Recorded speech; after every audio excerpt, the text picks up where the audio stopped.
Donc on est dans le Mizmor Memhe. On a déjà commencé le Pasouk. On avait rapporté différentes explications sur quoi ce Mizmor il parle. Est-ce qu'il parle sur Melech HaMashiach, n'est-ce pas? Il y a plusieurs explications. Et là je vais rappeler le début, la première explication sur ce Pasouk, l'explication première, c'est l'explication de Rashi, qui dit que ce Mizmor, c'est quoi le Shoshanim? C'est l'Ichvot Talmidei Chachamim. Shehem Rakim Keshoshanim. Donc ça fait allusion, en tout cas ça s'adresse, oui, c'est Venaim Keshoshanim. Donc ils sont rares. Normalement dans la Gemara, n'est-ce pas, on emploie le terme de rar kakane, non, c'est rar kashoshana, ok, c'est une certaine douceur. Venaim, agréable. Ou martivim asim tovim Keshoshanim. Et je ne sais pas exactement c'est quoi la rose. Et cette expression de martivim maasim, comme si ils ont une certaine abondance, maasim tovim kashoshanim. Donc ça c'est d'après Rashi, le sens de ce Mizmor. Il parle des Talmidei Chachamim, mais elle est intéressante cette Akdama pour la suite. On va voir comment il interprète les psukim, parce qu'on est déjà. Alors on avait déjà vu une partie.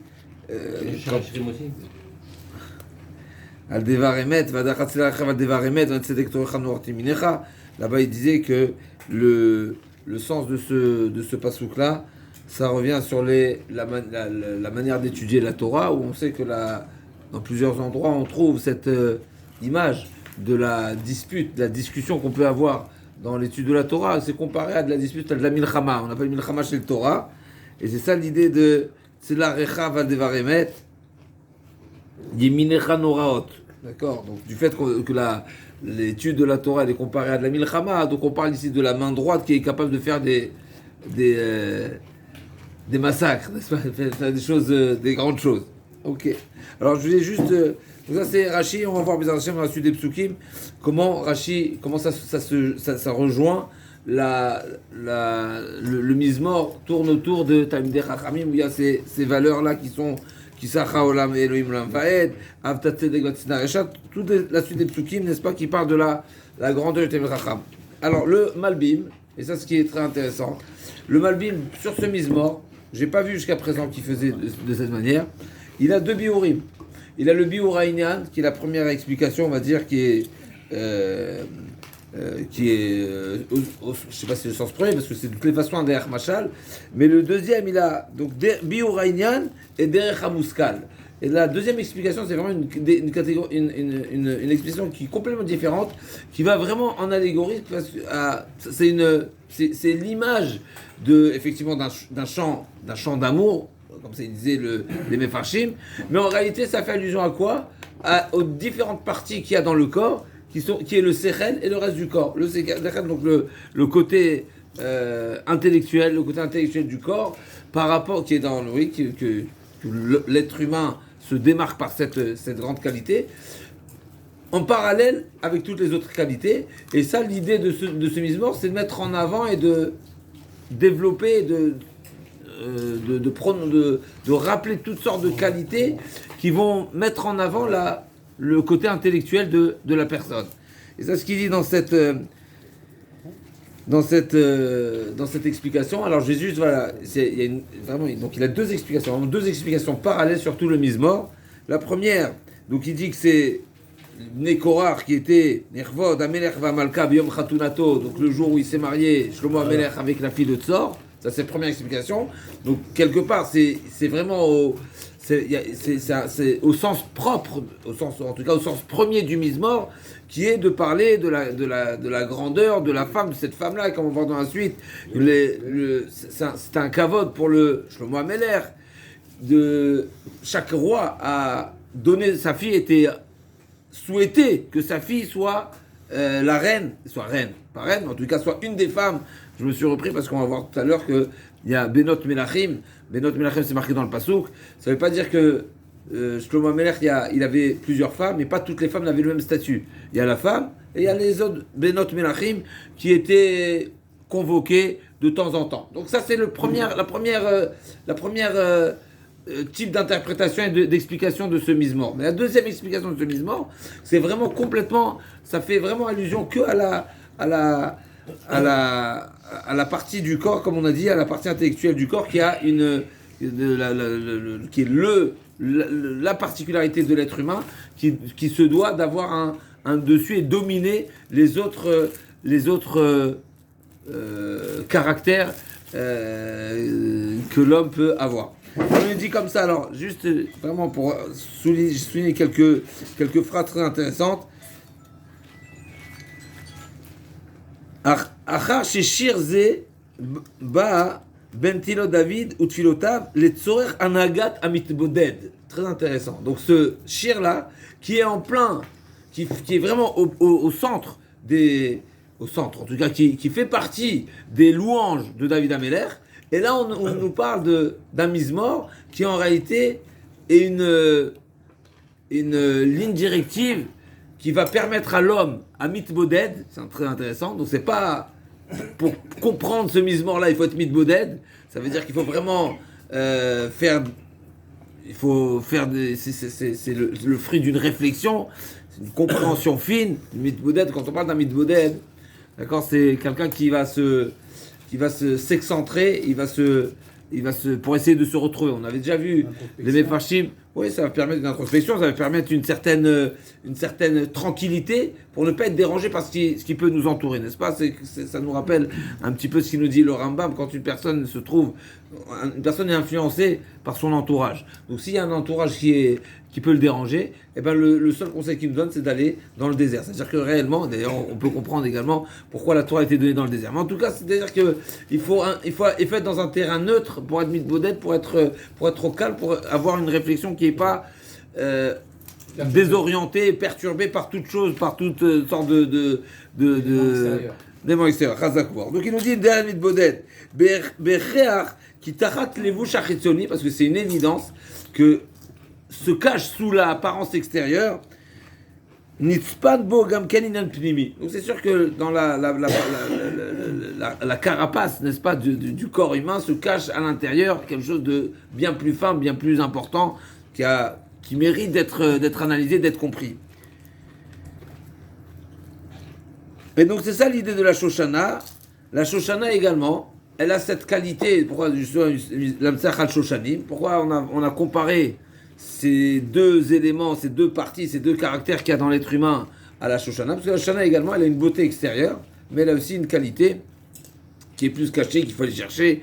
On peut faire de l'encens, il y a de l'odeur, il y a toutes sortes de belles choses dans la Shoshana qui ne sont pas forcément apparents immédiatement. Donc il y a l'apparence, c'est la première chose, mais c'est le Chitsoni, et il y a également les qualités qui sont moins dévoilées, moins visibles, moins flagrants, et qu'il faut aller chercher. Donc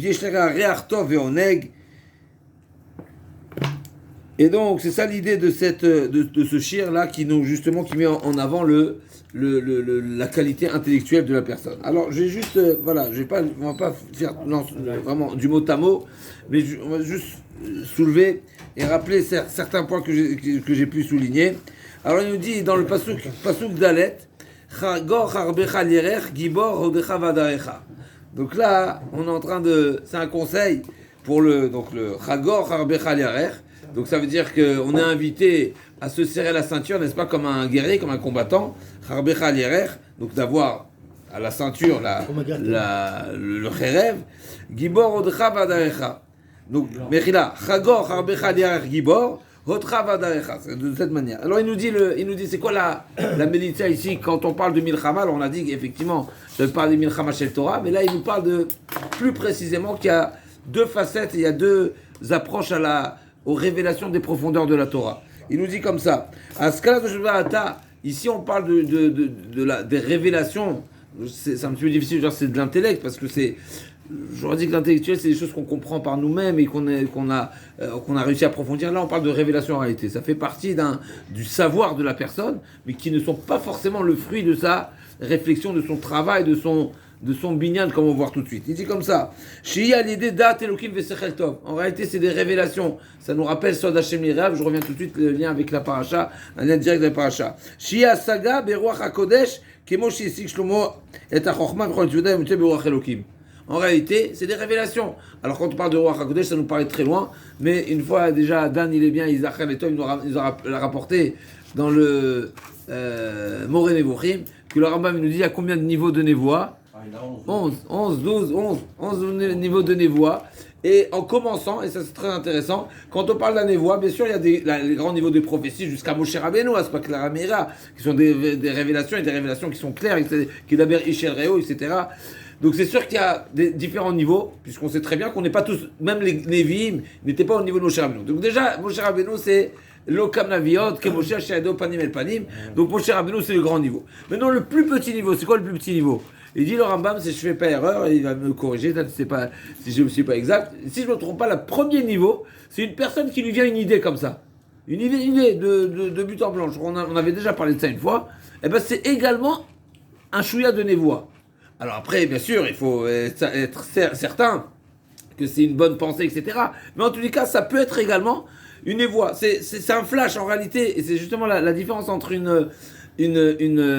un résultat d'une réflexion, même après réflexion également, ça peut être également comme ça des flashs. Des gens, des fois, on réfléchit sur un sujet et d'un coup, on a un éclair qui vient d'ailleurs, pas forcément, n'est-ce pas? C'est marqué, surtout dans la Torah, c'est marqué Divrei Torah nim b'makom echad v'Hashem makom echad. Des fois, on approfondit un sujet et ça nous éclaire dans un autre sujet complètement. Alors, bien sûr, mais c'est simplement pour dire que quand ça nous vient comme ça, pas un esprit, c'est également un niveau de névoie. C'est peut-être le plus petit, mais en tout cas, ce qui est certain, c'est que ça définit que c'est pas le fruit d'une réflexion, d'accord? C'est pas le fruit d'une réflexion. Ça veut dire qu'on est arrivé à développer un sujet et essayer de démontrer avec des preuves, avec des éléments, avec des arguments, etc. C'est pas de cette catégorie-là. C'est venu d'Hachem, c'est venu par une révélation.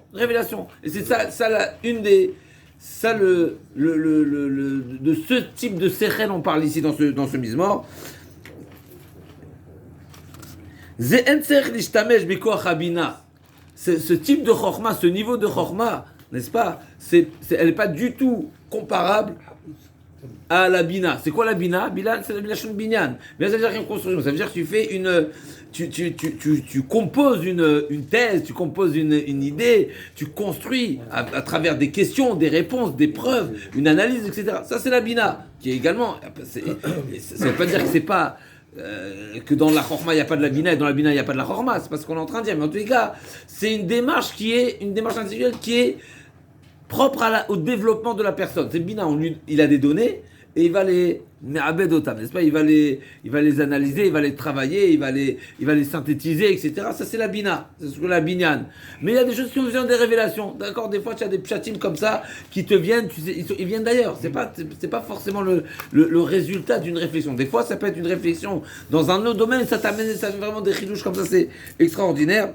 Et donc c'est quoi l'idée de cette grandeur là? Donc faire des comparaisons, à l'aider à Hakira Vaïoun en approfondissant le sujet. Chez quel milchama? Ça effectivement, c'est ça milchama chez le Torah. Quand on parle de la milchama, quand on parle du type de milchama, c'est justement ça. Chacun vient avec sa logique, avec son approche, avec sa vision, avec ses preuves, et donc ça est de la milchama. Donc on est tous différents, on a tous une vision différente, c'est tous, même si on va dans une même direction, c'est nuancé. On a tous une approche différente, on a une compréhension différente. Ça, c'est de la milchama. Quand on est dans ce domaine-là, c'est de la milchama. Mais quand on est dans le domaine de la révélation, il n'y a pas de discussion. D'accord? Une fois, j'ai dit un chat une fois, c'est la différence de tachazé et tashma. D'accord? Tashma, c'est-à-dire j'entraîne la personne à venir écouter. C'est-à-dire qu'elle va écouter. Si je l'amène à venir quelque part, c'est-à-dire qu'il se trouve quelque part et je l'amène vers moi. J'amène vers moi, ça veut dire parce que naturellement, je dois reconnaître et accepter qu'il est positionné ailleurs, il est sur la montagne, ou il est n'est-ce pas, il a une autre vue que la mienne. Moi, je l'amène dans mon terrain pour lui dire, regarde, si tu te mets ici, tu vas le voir comme ça. C'est ça l'idée de tashma. Tu vas venir, ça veut dire, mets-toi dans mes chaussures, viens. C'est pas l'idée de lui imposer quoi que ce soit à la personne avec qui tu échanges. Mais tu l'invites à venir voir ce que toi tu vois. Tu essayes de lui montrer. Et là, tu vas essayer de lui démontrer avec toutes sortes de preuves, avec toutes sortes d'arguments. Mais quand tu es tachazé, d'accord? Donc c'est quelque chose qui se discute pas. C'est où tu vois pas. On l'a dit déjà, n'est-ce pas souvent, c'est ce que Avraham Avinu, il a fait le test d'Avraham Avinu à ses enfants, à ses serviteurs, à Eliezer et Ishmaël. Où tu vois pas. Où tu vois pas. N'est-ce pas? C'est un petit peu, d'accord, un dessin. À la limite, ça se, n'est-ce pas, une couleur, ça s'explique pas. Comme ça, une fois le Rambam, il avait prouvé une couleur. Si on n'est pas capable de voir le rouge ou le vert, mais je peux pas t'expliquer c'est quoi le rouge. Ça s'explique pas. Donc c'est où tu le vois, tu vois pas. Exact. Une fois comme ça, le Rambam, il avait piégé, hein. Tu as la névoie, tu n'as pas de névoie. Cette fameuse histoire avec le Rambam, le Rambam prétend donc il pense, c'était sa conclusion, qu'un aveugle de naissance, on ne peut pas lui redonner la vue. Une personne qui est devenue aveugle, le Rambam déjà, il dit ça peut se guérir. Et bien sûr, les opposants du Rambam, ils ont voulu se moquer de lui et ils ont ramené un aveugle qui était aveugle, qui était reconnu comme étant aveugle, et qu'un curé ou je sais pas, un professeur a réussi à le guérir. Il a dit, ah bon, toi tu es aveugle de naissance, d'accord, très bien. Et tu viens d'être guéri. Il a fait, ok, très bien. C'est vrai, je sais que jusqu'à présent il voyait pas, maintenant il voit, il a fait, bon. Il a testé avec les couleurs, il dit, c'est quelle couleur ça? Il a répondu. Il m'a dit, si tu as répondu à quelle couleur, c'est que forcément, tu as déjà vu un jour. Sinon, on ne peut pas t'enseigner. C'est comme ça qu'on peut t'enseigner. D'accord? Donc, c'est le test du Rambam. D'accord? Ça fait partie de certaines choses qui ne s'expliquent pas. C'est où tu vois où la couleur, tu la connais parce que tu la vois ou pas. En tout cas, pour revenir, donc il nous dit le Malbim, c'est exactement ça. Quand on parle de la grandeur d'une personne qui a mérité une compréhension et des révélations en réalité, mais il est dans un autre domaine en réalité.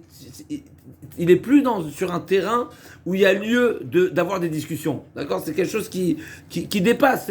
C'est comme une vérité absolue qui ne démarre pas par le biais de la construction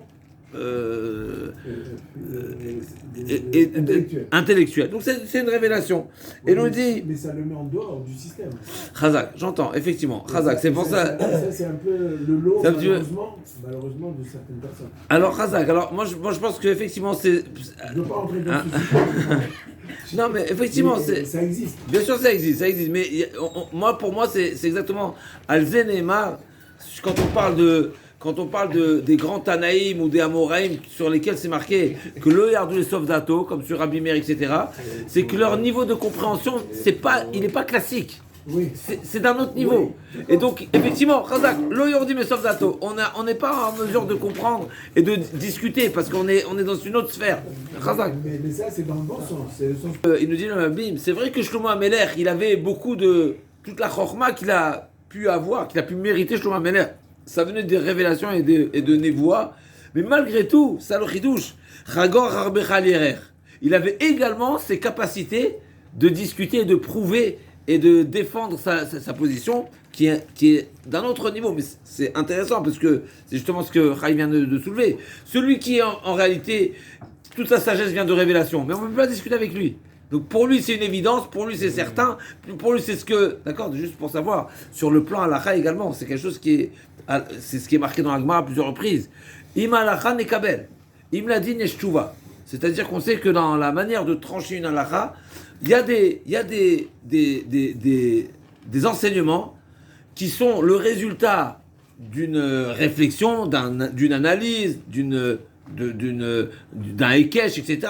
Toutes les shlosh et sremidot qui sont par construction intellectuelle, et il y a par transmission. Ça veut dire celui qui a reçu de son rab. Mais la Gemara dit très souvent, Imalacha nekabel. Si l'enseignement que tu rapportes, c'est l'enseignement que tu as reçu de tes maîtres, mais j'ai rien à dire. Je suis pas en mesure d'être en discussion. Ça veut dire que c'est quelque chose qui est, on va dire, qui est validé, qui a le poids d'un enseignement par transmission. Mais si im la din, si tu es arrivé à cette conclusion-là par le din, c'est-à-dire que ça veut dire par analogie, par a fortiori, par toutes les cloches sremidot, alors j'ai de quoi te répondre. Mais on voit clairement que quand il y avait cette notion-là de imalacha nekabel, si tu as toi tu as reçu de tes maîtres, et donc ça veut dire tes maîtres de leur maître jusqu'à Moshe Rabbeinu, et ben on se plie. Pourquoi? Parce que je viens plus avec la même approche, je viens plus en modèle, en mode combattant, mais parce que je combats pas contre quelqu'un qui me dit que c'est comme ça qu'il a reçu. Il n'y a pas de combat. Donc c'est très intéressant cette notion-là.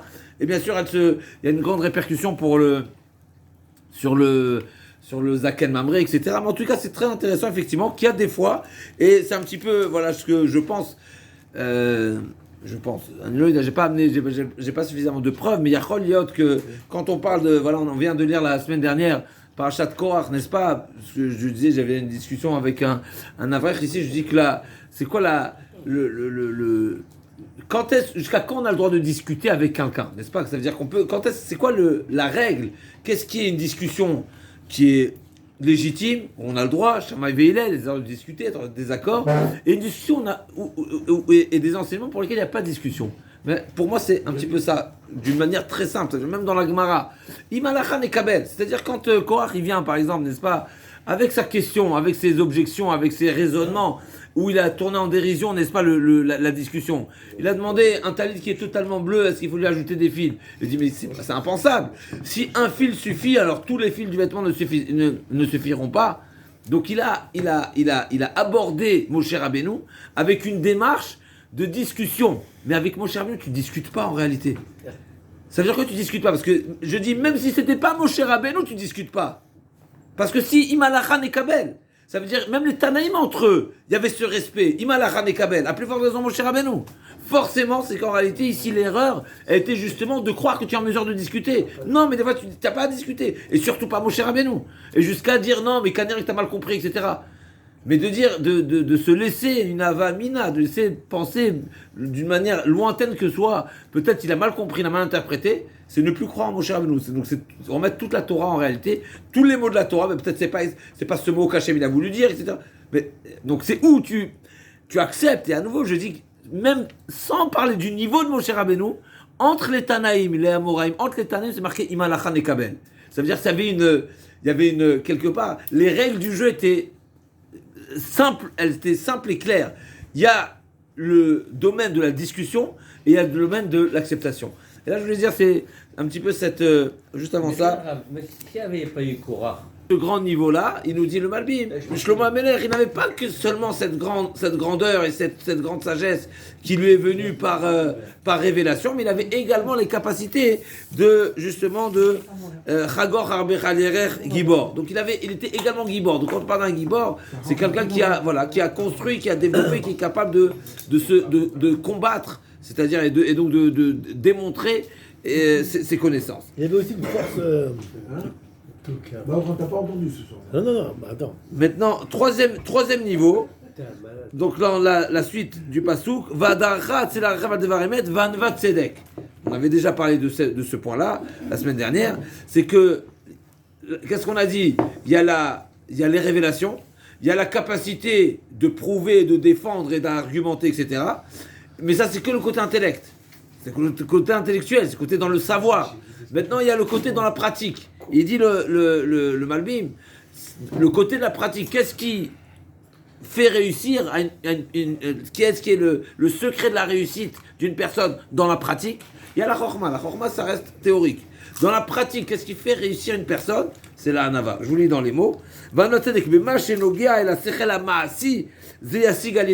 Comme si que la Hanava, c'est propre et nécessaire et incontournable pour réussir à comprendre quelque chose qui est, pas comprendre, ou bien pour arriver à une finalité qui est dans le Maasé, qui est dans ce que j'appellerais peut-être la halakha les Maasé. Et ça nous rappelle bien sûr ce qu'on a vu déjà dans la Gemara entre Hillel et Shammai, pourquoi la halakha elle est comme Hillel, parce qu'ils étaient Anvetanim, pourquoi également Doeg Adoum, ce qu'il a dit à Shaoul sur David, c'est qu'il est Mechaven.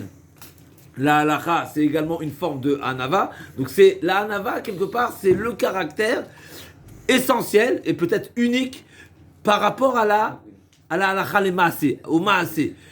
Ensuite, dans la réflexion, dans le sechel, dans le côté intellectuel, c'est très vaste. Il peut y avoir plein de compréhensions, plein de nuances, plein de chemins. N'est-ce pas? Il y a Shishim Panim la Torah, n'est-ce pas? Il y a le Pardes, etc. Ça, c'est bien beau dans le chelek du Sechel. Mais il y a le Sechel qui est dans le Maasé, et ça, pour ça, il faut la Hanava. Et ça, ce qu'il dit, Emet va Hanava Tzedek Gonorecha. J'ai pas compris. Hanava, oui, j'ai pas bien compris, parce qu'on dit, je sais pas. Hanava, la Hanava. La facette, Vetorecha Anorot Iminecha, c'est ce que tu as réussi à découvrir par ta force, par le Yamin. Le yamin, ça veut dire avec quoi tu as combattu, avec quoi tu as été nilcham. À nouveau, il y a les asagot qui sont révélations. Non, qui sont révélations. Il y a les asagot qui sont par démonstration. Ouais. Et il y a là un ava qui te fait atteindre à voir le spitz de ce qui est à retenir. D'accord. Et c'est quoi avec Torah? Je te dis, Torecha, no teminecha, le yamin. Qu'est-ce que tu fais avec le yamin? Ça c'est quoi? C'est Je démonstration? te montre avec le yamin? Non. Torah, ça c'est la démonstration. Démonstration, c'est ce qu'on est nilcha. Ça veut dire Démonstration, ça veut dire qu'on était en Ce que mesure. tu as investi, transpiré. Non. Ce que tu as battu, tu t'es battu pour arriver à une conclusion. Tu viens avec des preuves, tu viens avec des raisonnements, tu viens avec des réfutations, tu viens avec des différences. Avec la dispute, n'aie pas peur de le dire, tu te Tu disputes. viens avec une force de toi, avec ta force. Ça veut dire tu mets ta force. Appelle ça comme ça. Non, mais c'est pas ça l'idée. Non, Mechila, c'est pas ça l'idée. Du Malbim, Chitzecha pour la suite. Chitzecha. Chitzecha shenunim amim tartecha iplou. Chitzecha shenunim. C'est quoi Chitzecha? Tes flèches. Shenunim amim tartecha iplou. Donc c'est pas. C'est quoi chez nous? Shanoun, une lachon veshinantam. Une lachon c'est aiguisé, c'est fluide. C'est exactement ça. Ouais. Les flèches qui sont répétées? Les Chanel. Chanel, c'est quoi? Chitzecha shenunim, mais le problème c'est comment la coordination entre les mots. Mais en tout cas, c'est la répétition de tes chitzim, a priori. Mais ils sont d'accord. Ok. Le shinantam, c'est relié au commandement tu ne tueras point. C'est-à-dire que quelqu'un qui ne veut pas utiliser la Torah, tu le mets dans les dents. Maintenant, le Targum, il dit shlifin. Donc c'est chalouf. C'est qui s'est dégainé. D'accord, ok. Anilo Edea, je ne sais pas la traduction exacte. J'ai pas vu une. Je vais revoir, mais j'ai pas en tête une traduction. Ça veut dire que tu peux les sortir tout de suite, quoi. Ouais, Chazak, Shenes Motnav, Ken. Ken, est-ce que j'ai une traduction? Voilà, mais Choudadim, il dit le Radak. Ken, pas rêvé. Mais Choudadim, c'est aiguisé. Donc c'est pas forcément quantité. Alors. C'est deux choses. Non, oui, mais c'est pas. Oui, Chazak, mais c'est deux choses. Il y a les Shanen, ça veut dire, il y a aiguisé par la. Probablement, bien sûr, quelqu'un qui répète la chose, donc c'est fluide, mais il y a aiguisé, il y a une fluidité qui est parce que tu es familier avec la chose. Et il y a une. Oui, mais c'est familier. Et il y a aiguisé parce que tu l'as vraiment. Tu l'as bien poli, ça veut dire que tu l'as travaillé Be'echout. Tu vois ce que je veux dire ou pas? Les deux, c'est une certaine échoute. Il y a celui qui va connaître parce qu'il a répété des centaines et des milliers de fois, et il y en a un qui va connaître parce qu'il a approfondi le sujet. Moi, j'entends ici que le Shenunim, effectivement, qui est le Shinantam, et Mechoudad, mais c'est vrai, de toute façon, c'est la dracha. Veshinantam, Shimechoudadim Befichat. De toute façon, c'est la dracha, donc on n'est pas loin. C'est sûr qu'il faut trouver un rapprochement entre les deux. En tout cas, Razak, on est revenu sur le texte, sur la traduction. Mais aussi. C'est quoi? Abim Tartechaï. voilà. Alors il dit le pshat du Malbim. Le pshat du Malbim au deuxième degré. D'accord? Donc on est derrière Amaskil. Il dit Chitzecha. Gam Oivé. C'est qui les Oivim ici en question? C'est qui tes Oivim? Gam Oivé a nefesh amaskelet. Même l'âme, donc la partie intellectuelle de la personne, elle a également des ennemis. C'est qui les ennemis de l'intellect? Je vous lis. Hem Koach Hadimion. C'est le Koach Hadimion. C'est parce que voilà, quand le mouskal, normalement, il est censé arriver à un résultat, à une connaissance, à une compréhension de deux manières. Ou bien c'est une révélation du bon Dieu, ou bien c'est par travail, par démonstration. Le dimion, il est ni dans l'un dans l'autre. Alors effectivement, des fois, on est dans le dimion, on croit que c'est des révélations. Alors effectivement, il faut savoir exactement. Il y a des personnes qui fabulent, n'est-ce pas? Ils sont dans le mirage. Mais en tous les cas, ce qui est certain, c'est que le dimion, justement, c'est peut-être pour ça que c'est un ennemi, parce que c'est difficile, peut-être des fois, d'être calé à la réalité. Voilà, d'être certain que c'est pas un dimion, c'est une vérité. Donc il faut des simanim. Ok. En tous les cas, Shem Koach Hadimion. Va mitorer, va mitavé. Donc il dit autre chose également. Mitorer, mitavé, également la ta'ava. Donc c'est incroyable comment la ta'ava, donc les envies, les pulsions, etc. Les pulsions, les rois mitorer. Les Les mythes. il paraît. Qui est-ce qui a des excréments? Quel malachim? Il a des excréments, les malachim? Ok, j'ai pas entendu, ok. Aniloïda. En tout cas, mitorer, mitavé. Donc, c'est mitorer, a priori, c'est les Ouais, pulsions, c'est et mitavé, c'est le désir. C'est D'accord. Tout ça, c'est antinomique avec le sechel. D'accord. En tout cas, C'est quoi Belev, Oivé Amer? Ça veut dire quoi? attends, on n'est pas là-bas. שצריך לכל מיני מחיצים וכלי קרב להכניעם תחת משמעת השכל. Donc il faut vraiment combattre toutes ces ennemis. C'est les ennemis de l'intellect. Donc soit le mythe horaire, donc c'est le mythe AV et le dimion. Ces trois choses-là qui sont les ennemis du sechel. Donc malheureusement des fois ils stoppent le sechel ou ils désorientent le sechel. Et ça c'est quelque chose qu'il faut combattre. Et donc une personne qui va réussir à comprendre les choses, Beasaga Burura, ça veut dire qu'il va avoir une compréhension parfaite, claire. Alors, eh ben ces choses-là, ce savoir-là, cette compréhension, elle sera comme gravée dans son cœur. Jusqu'à quel point, et ça le chidouche extraordinaire, donc si tu as combattu tes kochot à dimion, tous ces caractères-là qui sont antinomiques avec la chorma elle sera tellement claire qu'elle sera gravée dans ton cœur, et là à ce moment-là le chidouche extraordinaire, c'est que la personne aura comme une deuxième nature où il sera plus perturbé et ne lui viendront plus à l'esprit ni le midkoach hamitorer, ni à mitavé, ni à dimion. En réalité, la personne, si elle fabule, c'est ce qu'on disait tout à l'heure, si tu penses à des choses qui sont, n'est-ce pas, qui n'ont jamais existé, jamais vu, c'est quoi? Ça vient de nulle part. Mais en réalité, ça veut dire que, parce que la chose, elle n'est pas...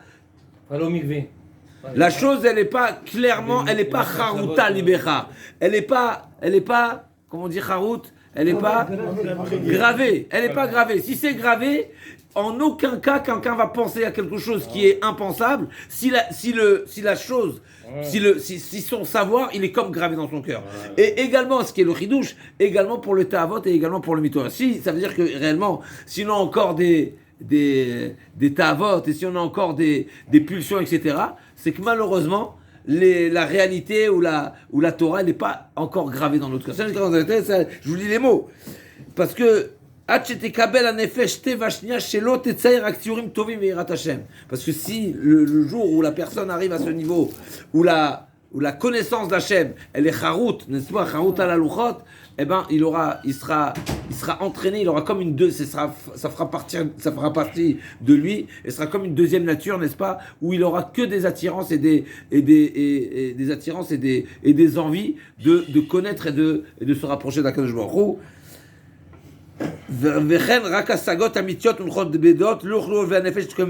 Et en aucun cas ils pourront à nouveau ces ennemis venir le déstabiliser. Alors encore juste revenir un petit peu sur du pshat.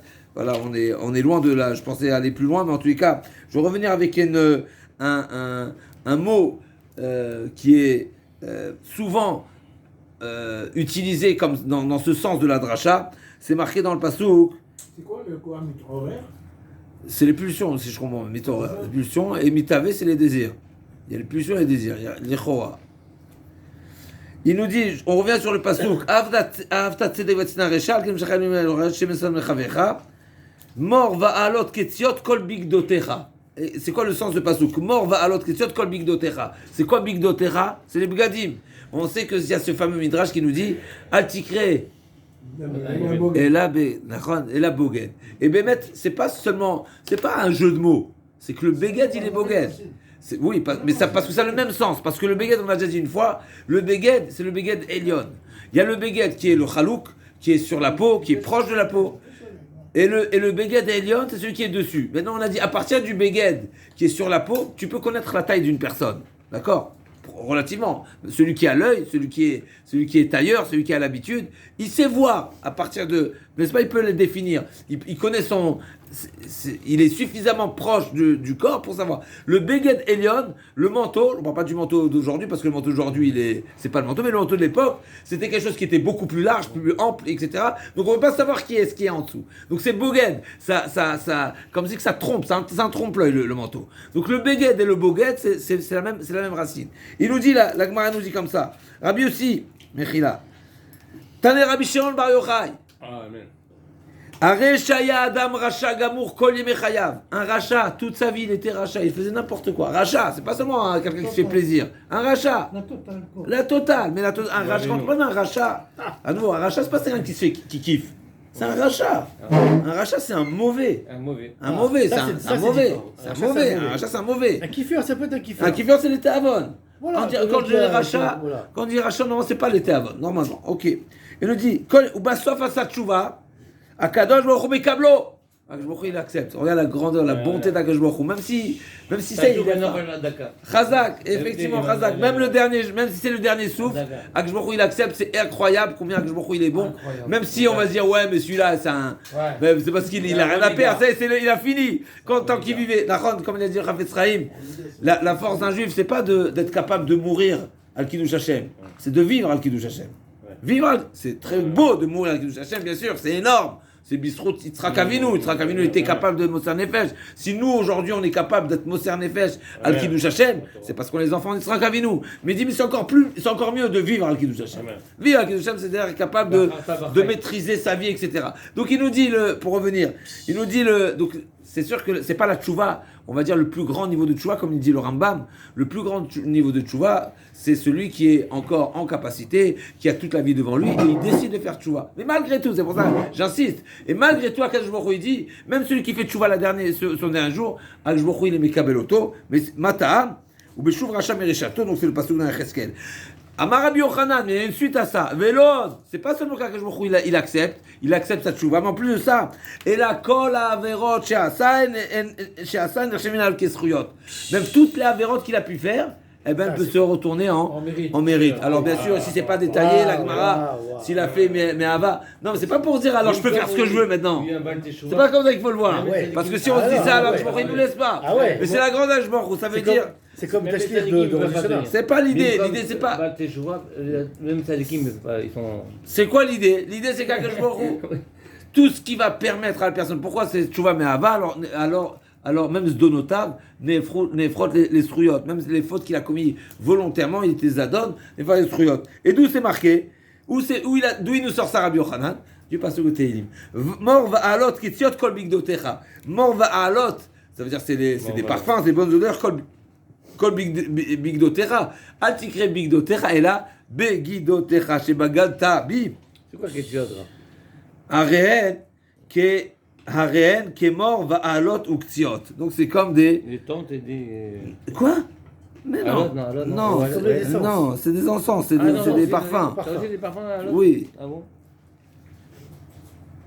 Je comprends. Alors, comment ça rend c'est très compliqué. Hein. De le Lachon, il est compliqué, parce que des fois, tu trouves des racines, mais tu crois que c'est un mot, mais en fait, c'est pas ce mot, c'est un autre mot. C'est ça le problème. On est d'après quelle explication? L'abréviation du Malbim. La suite, d'après le Malbim, la suite de ce passouk-là, c'est justement ça veut dire qu'une fois qu'il a développé, qu'il a inscrit la Torah dans son cœur, alors même les Bégadim, ils sont morts Va'alot. On est bon pas, c'est la suite de ce qu'il a dit tout à l'heure. Mort Valot une fois que la personne il a gravé la Torah en lui, alors même les Gadim qui sont la partie la plus extérieure de l'homme, qui est le plus Chitzoni, là on parle du Pnimi. Le Pnimi il aura une influence sur le Chitzoni et il aura plus, et cette personne sera complètement une nature. Il est parfumé, quelqu'un dans une tannerie, il est parfumé aussi. Oui, mais c'est parce que là on n'est pas en train de. Là on ne parle pas de l'influence extérieure, on parle de l'influence intérieure. C'est-à-dire celui qui a été capable d'inscrire la Torah dans son cœur, et ben ça va influencer, ou même les parties, on va dire, animales de la personne, et ben vont pas le tirer vers le bas. Ok. Alors, juste. Je vais juste conclure avec un petit chidouche, Mechila, juste un petit chidouche du Chida, un chidouche extraordinaire. Le Mechila sur le passouk je reprends le pasuk. C'est quoi Shemen Sasson Mechavecha? On l'a chanté pour Bar Yochai. Shemen Sasson Mechavecha. C'est quoi Shemen Sasson Mechavecha? Il nous dit Avta Tzedek Vesna Recha. Avta Tzedek Vesna Recha. Donc ce pasuk de quoi il parle, on revient pshat. Avta Tzedek Vesna Recha. Donc ça veut dire que tu as un amour, tu apprécies le Tzedek, la droiture. Vatisna Recha, c'est pas seulement que tu apprécies la droiture, mais en plus tout ce qui est pas droit, c'est quelque chose que tu écartes totalement. C'est quoi Mechavecha? C'est quoi Mechavecha? C'est quoi le Shemen Sasson Mechavecha? Qu'est-ce qui t'a apporté ton Chaver? En fait, il lui a donné. Qu'est-ce qui t'a donné ton Il lui a Chaver? procuré du plaisir. C'est quoi l'idée? Shemen et Sasson. C'est quoi l'idée? Il a une bonne odeur. Alors écoute ce qu'il dit le Chida. Le Chida il nous dit, on sait très bien que le Shalom c'est quelque chose de, le bienfait du Shalom c'est extraordinaire et au premier degré, d'abord, c'est agréable. Le Shalom, c'est agréable. Quand on est en paix, c'est agréable. Mais plus que ça, c'est quelque chose qui va nous faire mériter. C'est quelque chose qui va. C'est une union, donc c'est la force, donc c'est la hardoute. Tous ces éléments-là, sur le plan Shalom, ils sont relativement compréhensibles et évidents sur un plan, on va dire. On va dire de premier abord, de première compréhension. Mais il dit qu'il y a une compréhension bien plus forte que ça. En réalité, on sait très bien, là c'est lié avec la paracha de la semaine, on ne vais pas développer tout ça, mais en tous les cas, il nous dit comme ça, il nous dit qu'en réalité, pour qu'un homme soit parfait, d'accord, on a 248 membres, il y a 248 mitzvot positives et 365 négatives, n'est-ce pas? Donc normalement, pour que l'homme, le il soit Adam HaShalem, il faut qu'il soit Shalem dans les 613 mitzvot. Maintenant, comment est-ce qu'un homme peut être Adam HaShalem? Un individu peut être Adam HaShalem. Alors, il y a des exceptions. Les Avot, n'est-ce pas? Et ils sont des Anakim, je sais pas, Anakim, c'est des Harim, c'est des Slime, etc. C'est Anakim. Mais nous, n'est-ce pas? Comment on peut être Shalem? Il nous dit un chidouch extraordinaire.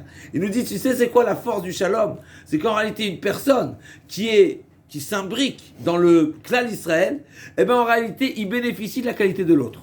C'est-à-dire qu'en réalité, quand tu te considères que tu fais partie du Adam HaShalem qui est le klal Israël, tu dis, c'est quoi, moi je prends part dans ce projet de Adam HaShalem qui est constitué par l'ensemble du peuple d'Israël. Eh bien à ce moment-là, même si toi, individuel aussi, à titre individuel, tu n'es pas arrivé à cette shlemut, t'es pas arrivé à cette madriga, t'es pas arrivé à ces compréhensions, t'es pas arrivé à ce niveau, et ben ça sera comptabilisé. T'es choutaf, phrase d'Akoubar. Alors j'ai dit pourquoi c'est lié à la page de la semaine. Non, ça veut dire quoi t'es choutaf? Pour ça, on dit Ça veut dire quoi De la semaine. Alors je vais vous répéter ce qu'on a vu ce matin dans le Orchem Akadosh. Le Orchem Akadosh, je lui dis, dans la mitzvah de Paradouma, il y a quelque chose d'extraordinaire. Veikru elecha Paradouma. On sait que la Paradouma, elle s'appelle la Parade de Moshe. À que je vous apprenne des explications, c'est que Moshe Rabbeinu qui connaît le sod de la Paradouma. On va d'après cette explication, parce que Orchem Akadosh donne d'autres explications. Mais d'après cette explication, c'est que Moshe Rabbeinu qui connaissait le sod. Et donc il nous dit Orchem Akadosh, chaque mitzvah, pour qu'elle soit considérée une mitzvah bishlemut, parfaite, il faut être arrivé également à la compréhension de la mitzvah. Maintenant, si tu connais pas, t'as pas compris la mitzvah, parce que le bon Dieu il a dit, Zot Rukat Torah, comme il dit, il explique le Orchem Akadosh, qu'Akadosh Baruch Hu a demandé de dire à Moshe Rabbeinu de faire savoir au Bnei Israël que c'est un roc ne pose pas de questions. Incroyable. Il a fait dire à Moshe Rabbeinu, au nom que Hachem dit, sache que la Paradouma c'est un roc, ne pose pas de questions. Mais si tu me dis ne pose pas de questions, ça veut dire que tu m'écartes de la compréhension. Alors comment mon action que je vais faire, elle va être shlema? C'est la réponse. Veikro elecha. Tu vas te confondre à Moshe Rabbeinu et toutes les générations à venir, on va se confondre également à Moshe Rabbeinu. Ça c'est la grandeur c'est un exemple de mitzvah c'est pour ça également qu'on peut donner une explication Zot Rukat Torah. C'est pourquoi cette mitzvah là où le bon Dieu nous dit que la manière de l'accomplir b'shlemut, c'est en s'annulant à la oui en mitkacher, exactement, mitkacher avec le tzaddik a fait mais là c'est explicite. Mitkacher, ça veut dire s'attacher. Donc en réalité, alors bien il y a d'autres explications, il y a des explications qui C'est pas cache-route. et c'est pour ça qu'on appellera que la Paradouma. Et donc ça c'est très intéressant. À nouveau, maintenant quand je te dis c'est quoi il faut être l'Ardout. Une fois qu'on a dit ça, c'est quoi la définition de l'Ardout? C'est que on est choutaf dans toutes les mitzvot du peuple Israël. Oui, mais ça veut dire quoi? Non, oui, mais c'est quoi la hardout? La hardout, c'est l'autre proche de la Tzibour. Tu restes avec le Tzibour. Oui, mais ça c'est oui.